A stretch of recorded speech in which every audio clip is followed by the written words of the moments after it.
Bonjour. Pour ceux qui ne me connaissent pas, je me présente, Georges Jacob Grunberg. J'ai 76 ans.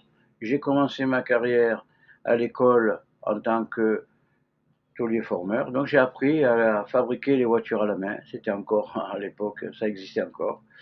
Par la suite, grâce à cet enseignement, j'ai pu faire fabriquer des voitures, j'ai pu modifier, et j'étais dans un atelier de carrosserie où j'ai fait beaucoup de préparation pour la course, tant en aluminium qu'en matériaux composites. J'ai un brevet d'invention sur des jantes de voiture en matériaux composites. J'ai beaucoup travaillé pour la course dans ce domaine-là. Par la suite, j'ai été dans l'enseignement au niveau de l'éducation nationale en France, où j'étais prof de carrosserie peinture et réparation construction de bateaux en matériaux composites. Suite à tout ça, j'ai on va dire accumulé un certain enseignement que j'aimerais transmettre. Un qui me tient particulièrement à cœur, c'est à propos de la série de cours que l'on va faire ces jours-ci et qui concerne les pyramides.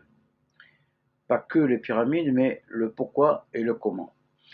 Donc, parmi cela, il y a une chose qu'il faut comprendre, c'est que dans l'univers, tout va par 3. 3, 6, 9, comme disait Nikola Tesla, qui pour moi a été le plus grand physicien de tous les temps. Donc la pyramide, je me suis basé pour ce que je veux faire, ce n'est pas exhaustif, je me suis basé sur les proportions de la pyramide de Khéops, sur le plateau de Gizeh en Égypte. Alors pourquoi? Parce qu'il y a des qualités qui sont assez ahurissantes.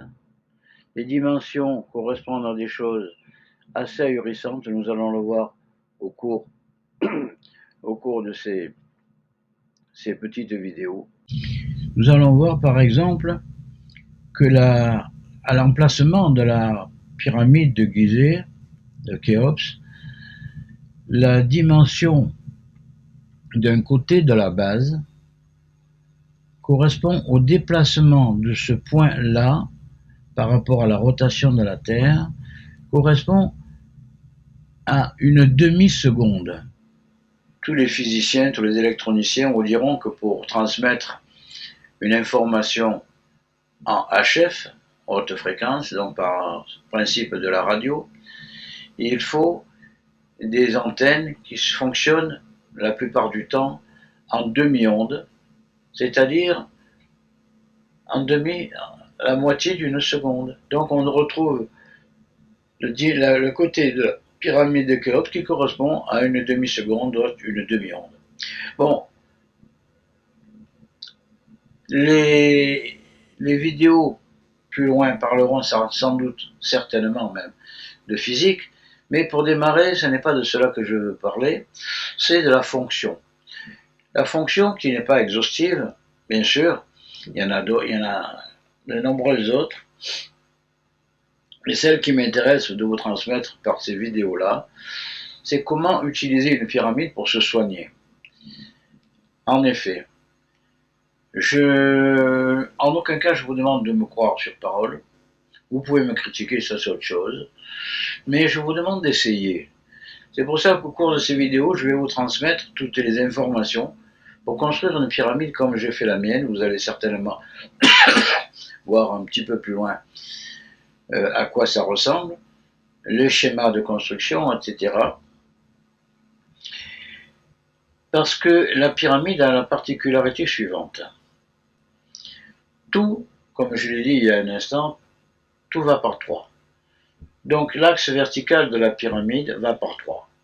Pour l'instant, j'ai même écrit 3 livres, parce que l'enseignement que je veux transmettre passe par là. J'ai présenté ces 3 livres comme étant du roman de science-fiction, mais en réalité, c'est beaucoup plus que ça, car il y a un très grand enseignement dedans. Nous voyons ici le premier, qui justement relate comment ont été fabriquées les pyramides.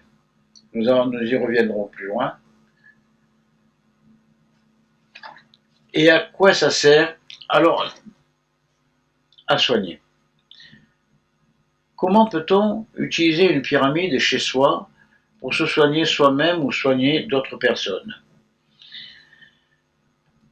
Je vais vous fournir les plans exacts, comment j'ai construit et comment fonctionne, comment on s'en sert plutôt d'abord au début, comment on se sert d'une pyramide. Elle est bien entendu, vous comprenez très bien qu'on ne va pas avoir une pyramide de la taille de celle de Khéops à la maison. Ça va de soi.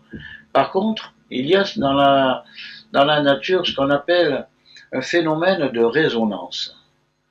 Quand vous voulez appeler quelqu'un au téléphone, eh bien, il est évident que ce quelqu'un, vous allez l'appeler par rapport à son numéro de téléphone. Ce qui veut dire que ça met en harmonie, donc en résonance, votre téléphone et le numéro appelé, donc le numéro de téléphone que vous appelez. Ça marche de la même façon pour tout dans l'univers. Donc, quand vous avez une pyramide chez vous, qui soit aux bonnes proportions, qui soit bien dirigée, vous vous mettez, au moment où vous voulez l'utiliser, par votre pensée et par le principe, vous vous mettez en résonance avec la grande pyramide de Khéops. J'ai choisi une échelle au 1,370.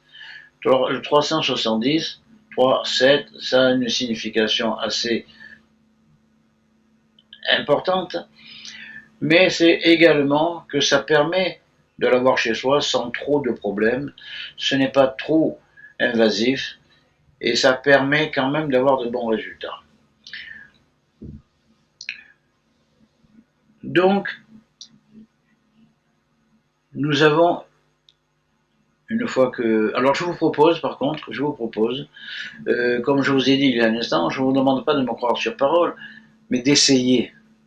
Essayez. Je vous fournis les plans, parce que je ne suis pas intéressé à fournir des pyramides à livrer dans le monde entier, ça ne m'intéresse pas. Je vous donne toutes les indications. Faites-la vous-même ou faites-la faire. Et vous verrez que ensuite, on va apprendre à s'en servir. Je vais vous apprendre à vous en servir. Et vous pourrez rééquilibrer beaucoup d'énergie. Dans le corps humain, tout fonctionne par de la lumière, c'est-à-dire des courants électriques, des ondes, etc. Un muscle n'est activé, contracté ou décontracté que parce qu'il a reçu un ordre de la part d'un nerf qui a lui-même transmis l'information, etc. Et tout, à quel que soit le niveau, fonctionne comme ça. Nous le verrons plus loin. Ça va effectivement dans des détails que l'on a du mal à apprécier au départ. Donc, ce que je vous propose, c'est une série de cours qui va vous apprendre à fabriquer votre pyramide, à vous en servir, à comprendre, c'est en trois volets comme tout le reste. Premièrement, comment la fabriquer, comment s'en servir. C'est la première partie. Ce sera réparti sur 2 ou 3 vidéos. La deuxième partie, c'est comment ça marche. Parce que personnellement, quand je me sers de quelque chose, j'aime bien savoir comment ça marche. Donc, puisque moi je l'aime comme ça, je me dis que c'est bien de le transmettre aux autres, que dans le nombre de personnes qui vont regarder ces vidéos, ben, il y en a peut-être que 1%, 10%, 80% qui sont intéressés à savoir comment ça marche, mais bon, je pense que ça vaut la peine. La troisième partie, c'est sur quoi je m'appuie pour expliquer comment ça marche. Et là, nous allons toucher un domaine qui n'est plus la pyramide par elle-même, mais l'univers lui-même. Parce qu'en fait, en vérité, rien n'est isolé. Tout est en résonance avec quelque chose sur différentes fréquences. Nous allons voir que un homme,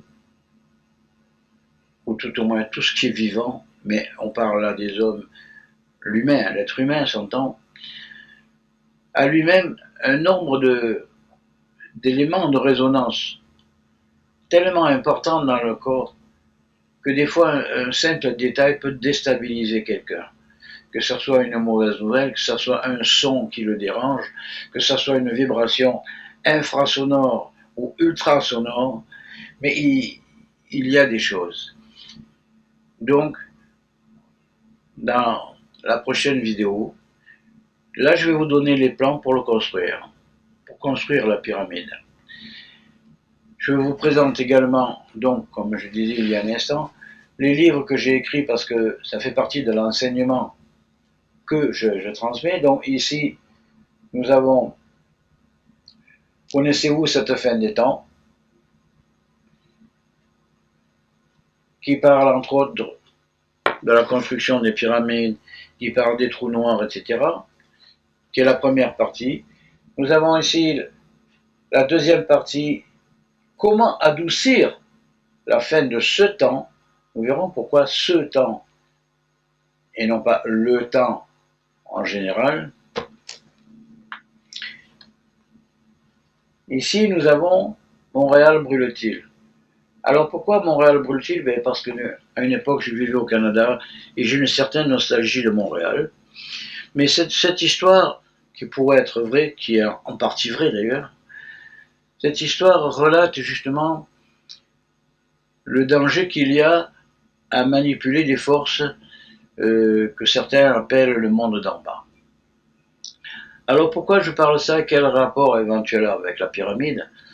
C'est parce que dans la pyramide, comme je disais il y a un instant, l'axe vertical est séparé en 3 parties. Chaque partie est également séparée en 3 tiers.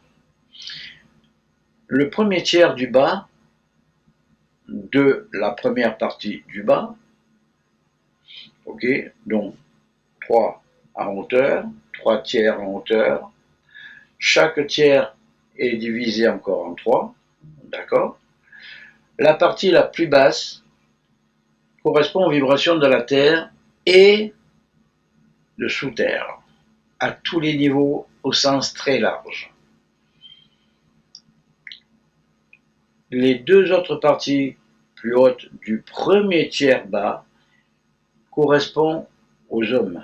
Et c'est dans cette partie-là que nous allons travailler pour aider et soigner les gens, soi-même ou d'autres personnes. Le deuxième tiers de l'axe de la pyramide correspond à la communication avec l'espace. J'espère que nous aurons le temps d'étudier cela. Et le troisième tiers en haut correspond à la communication avec le monde spirituel, c'est-à-dire les anges, les défunts, etc. Mais nous verrons, j'espère que nous aurons le temps, nous verrons que si cela est possible, ça ne se fait pas n'importe comment, surtout pas. Parce qu'on touche dans ce cas-là à des forces qui nous dépassent très largement et il faut rester très humble devant ce genre de choses. Donc, vous savez que les cours qui vont traiter, que je vais traiter par l'intermédiaire de ces petites vidéos, vont traiter de ces sujets-là. C'est-à-dire, à quoi ça sert, à quoi sert une pyramide selon notre point de vue là sur Terre, comment on s'en sert, pourquoi ça marche et sur quoi on s'appuie pour le faire marcher. Sur ce, je vous souhaite de bien regarder, de copier, voire d'imprimer les schémas que je vous fournis. Et je vous dis à bientôt. À très bientôt.